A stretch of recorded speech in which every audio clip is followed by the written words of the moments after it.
no desenvolvimento da gente emocional, né? E é uma coisa linda, né? Que começa desde lá do bebezinho, né? O bebê, ele começa a se enxergar a partir da mãe. Então a gente está amamentando, o bebê está aqui, né? Uhum. Por isso que hoje é muito cruel, a gente fala amamenta, fica ali com o seu bebê, não fica aqui com o bebê, com o celular aqui. Você perde algo, né?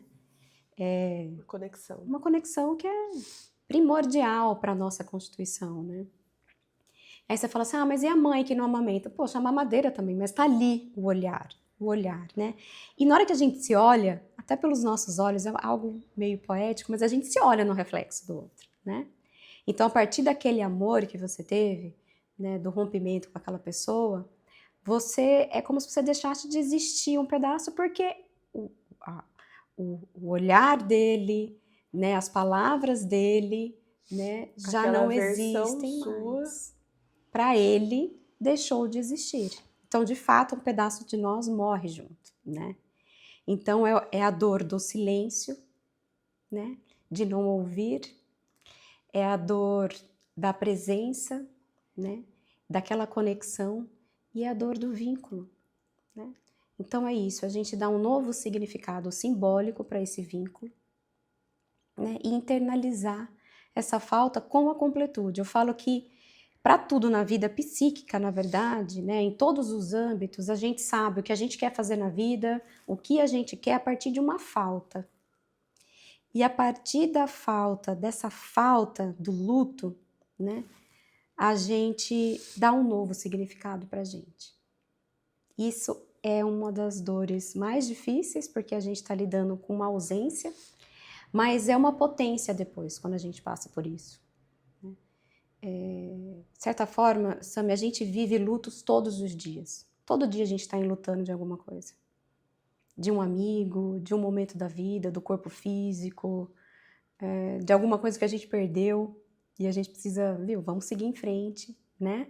Que seja um objeto, alguém ali, uma oportunidade, né? A gente dá os novos significados, mas dá o significado simbólico para a perda de quem a gente ama é um dos processos mais dolorosos, mas um dos processos mais bonitos. Porque a gente dá um significado pra gente, pra nossa própria existência. Então, a gente montou o pod. Aqui começou com uma outra finalidade e acabou se tornando o meu espaço pro Tá podcast. lindo, É, tá lindo. ficou muito gostoso, né? Eu adoro estar aqui. É muito bom.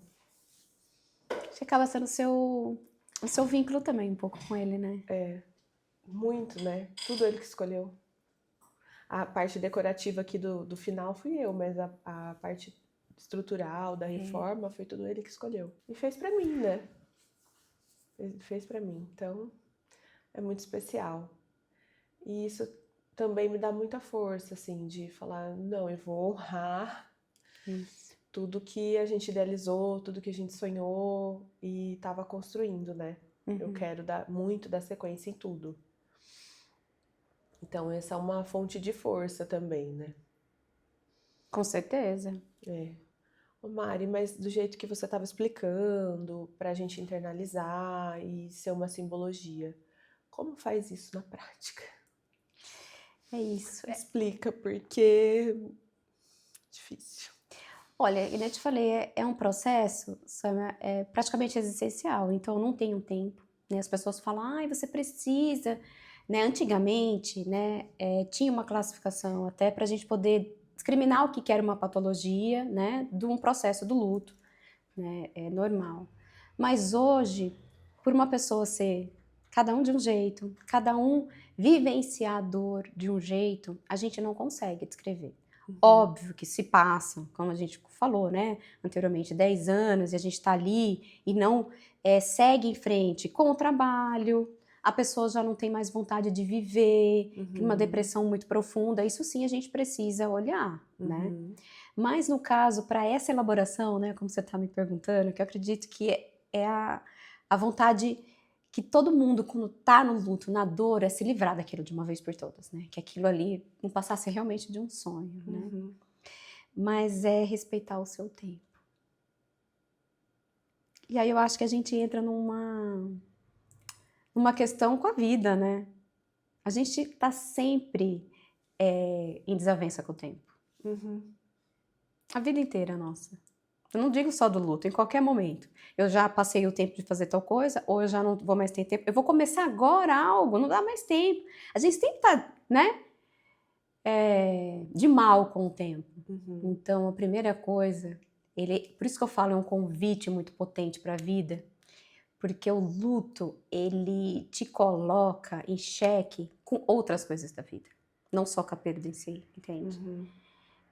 A falta do controle, que a gente vive assim, né? Querendo controlar o tempo, querendo controlar, né, as coisas, as pessoas, minimamente possível, planejar um pouco, e a gente vê que nada a gente tem controle. Isso pega muito pra mim, no sentido das coisas que eu não fiz. Por exemplo, aquela viagem que eu sempre quis fazer e eu fico protelando, que é o meu sonho. Ou a atenção que eu dou para as pessoas. Agora, eu não tenho nenhum arrependimento em relação ao Luiz, ao que a gente viveu, porque eu sei que eu entreguei realmente tudo que eu tinha, né? A gente viveu intensamente tudo. Mas agora o meu olhar vai para as outras pessoas, né? Poxa, meus pais moram longe, a gente fica muito tempo sem se ver, os meus irmãos, os meus filhos, talvez. O adolescente tem hoje esse costume de viver o mundinho deles, muito com o celular, muito com os amigos, talvez uma forma de fortalecer esse vínculo, de estar perto, dá medo de perder tudo isso, sabe? Porque realmente é um choque, assim. É uma coisa que a gente acha que não vai acontecer com a gente.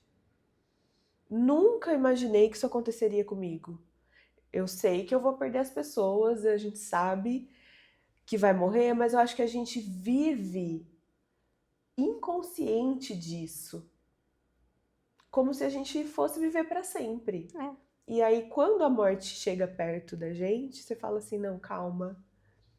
Um dia isso realmente vai acontecer, pode ser muito antes do que eu imagino, pode ser totalmente fora de ordem, da ordem natural que a gente espera que aconteça. E agora? A O que eu vida e a faço, morte, né? elas estão... A gente fica meio utópico, né? Porque se a gente fala assim... Existe um tabu, né, do luto. Não vou falar de morte, ai credo, eu quero falar de vida. Muito pelo contrário. Eles são tão interligados quanto a gente imagina.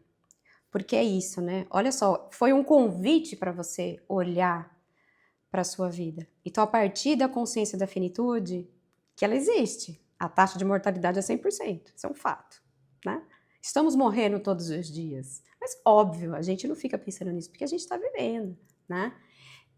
Mas isso está ocorrendo. E entra naquela questão que eu te falei, a falta de controle, nós não sabemos quando. Isso, né, não tem um tempo. Então, a gente está à mercê de tudo isso. O que fazer com isso? É a reconciliação de tudo isso. A gente precisa viver em paz com todas essas questões. Senão a gente não suporta viver.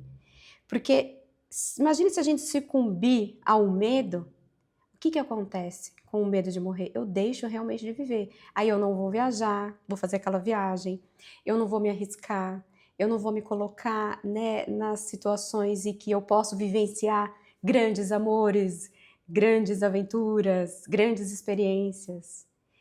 Então, elas são mais interligadas do que a gente imagina, né? Mas isso que você falou, que você te colocou a olhar para tudo isso, esse é o convite da vida, percebe? Esse é o convite, de entender agora o que eu posso fazer quando eu não estiver aqui.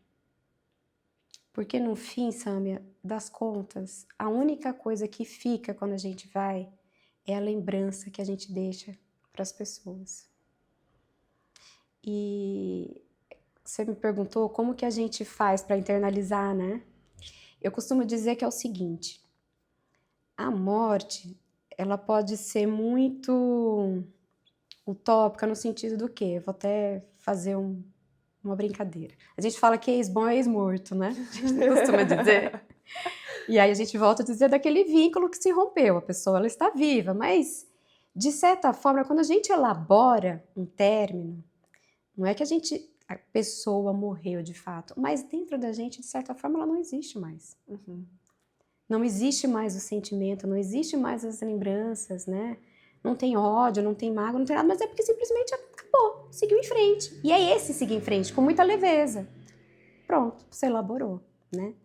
E quando a gente pensa em alguém que nós tivemos o rompimento devido a uma morte, eu costumo dizer que muitas vezes essa pessoa ela ainda permanece viva, porque ela vive dentro de nós, né?